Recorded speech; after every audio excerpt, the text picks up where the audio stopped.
Hello, and thanks for looking back at the channel.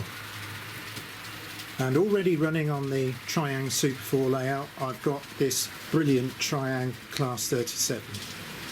Really nice model. This is R.350, and that's pulling my car transporter train that's featured in a video or two recently. So I'm just going to leave that going around the upward line.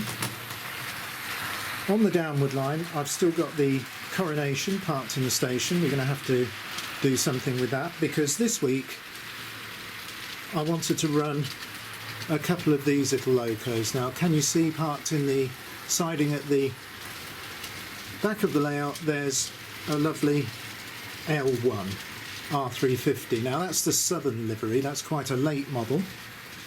But we're also going to be running one of the very first proper Triang Loco, this from about 1960.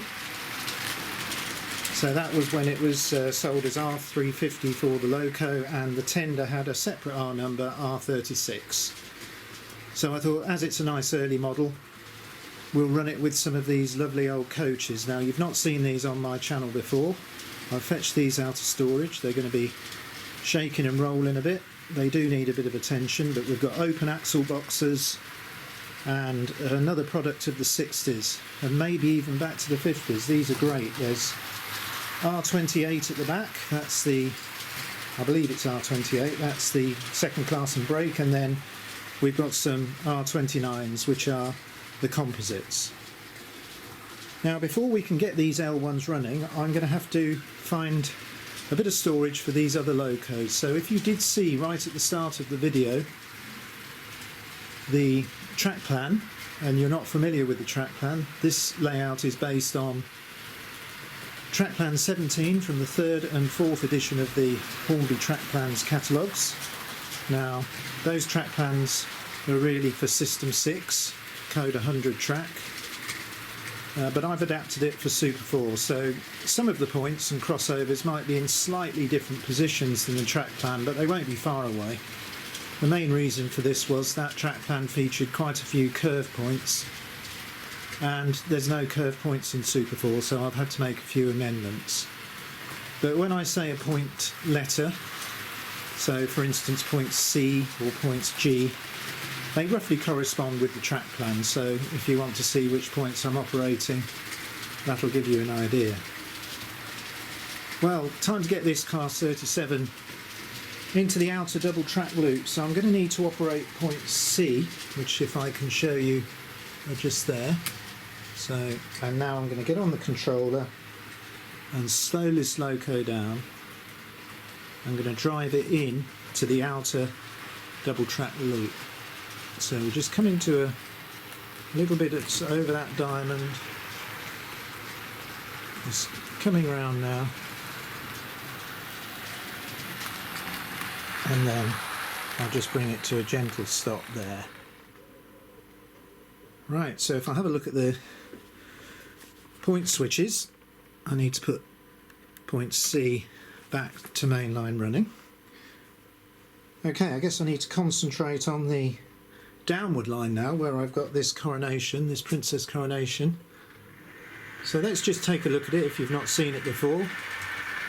Lovely looking Triang Loco, this. Got some newer Hornby coaches because they really match in well with the colour scheme of the Loco. Triang Hornby never produced at the time of this Loco any compatible coaches, so I now have these. Anyway, that's looking good. So what do I need to do now? I need to sort out points E just here. So I'll get that and just switch those, and then we're going to slow the Coronation down and probably get it up on the up and over branch line if I can.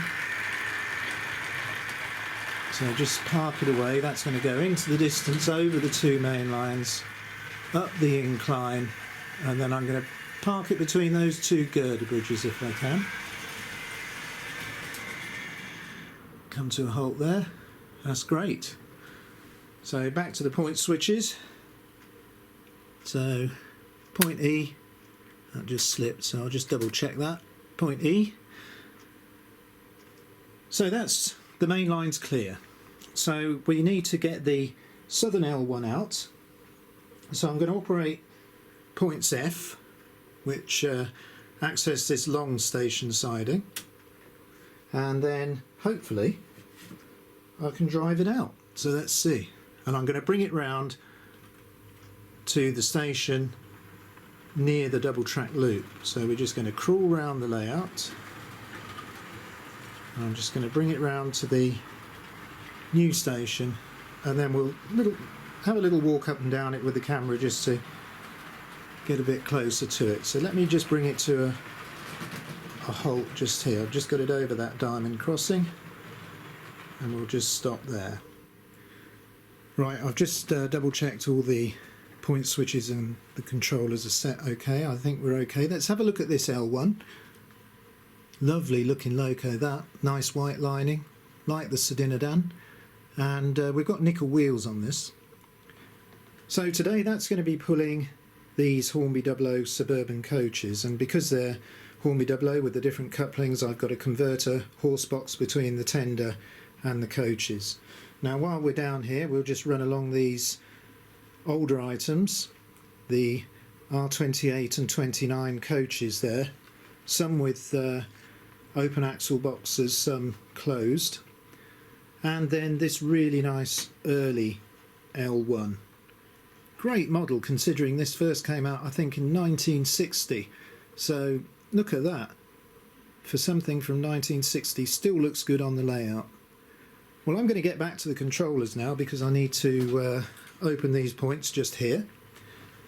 Now from memory they're points B, so I'll just get to the switches here and look for points B, and now hopefully drive out this early L1. Yeah, and we're moving. Might be a bit more noise involved with this model, so I'm just going to set it at a nice speed. Come back to the controller. Hasn't been run for a while. If you can see that, it's drawing about 0.4 of an amp now.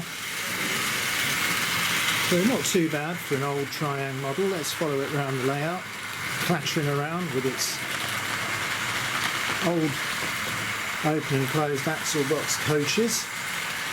But doesn't it look good? Pulls those easily. I think we'll bring this to a stop beside the other L1 so we can just have a look at the two together. So here we have the really early example, nice British Rail green livery. You can see the darker wheels there, no nickel plating on the wheels. Some of these were available with smoke. This one doesn't have smoke fitted. And then we can go probably to virtually the last of this particular use of the moulding. I don't know whether it did continue much longer than this. If you know that, you can perhaps tell me. But they've refined it slightly. We've got the nicer wheels. I actually do like the steel-wheeled versions. I think they look quite good. The brightness of the nickel can sometimes be a bit off-putting, but even if you look at this later model, you can see open axle boxes on the tender.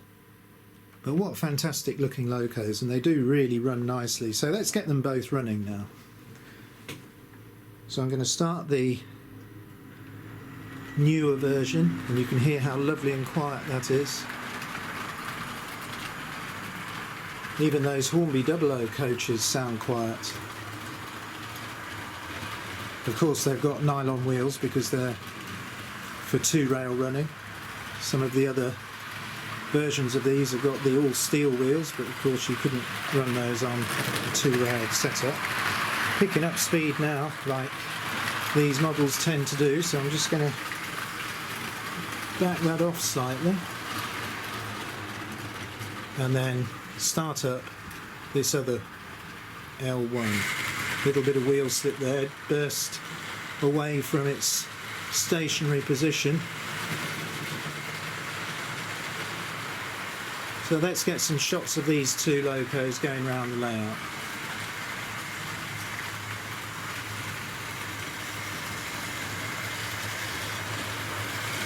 So here comes the nice 1960s version. Quietening down a bit now.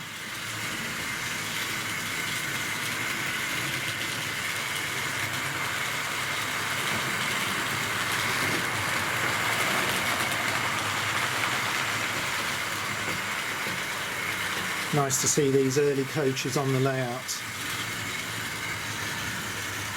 And then as we get to the station, here comes the later Southern.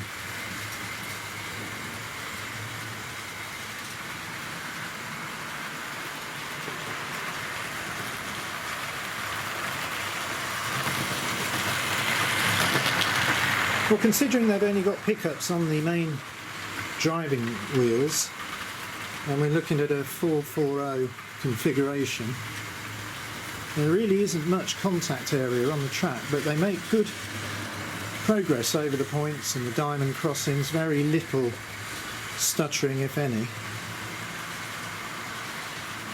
I suppose a good modification would be extra pickups on the front bogie just to smooth out the slower running on the diamonds and the points, but as you can see, these two models are coping quite well. Now what I'm going to do, just for the final part of the video, is I'm going to try and slow them both down a little bit.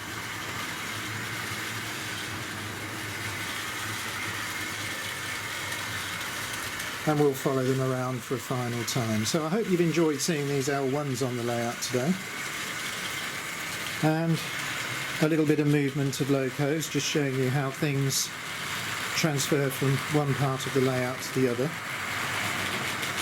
The car transporter train, which is now in the outer double track loop that was travelling on the upward main line, I can continue that round at some point now and operate it on the downward line. So that's a great way of switching around Locos from one line to another. So I'll be doing that at some point when I'm next running the railway. The Coronation that's parked on the up and over branch line, when that comes out at the other end of the up and over, that'll be at points G, which will put me on the upward. So both of the manoeuvres have swapped both of those Locos round on the main lines actually, so if I put away the L1s, I can run the car transporter train on the downward line and the blue Coronation on the upward.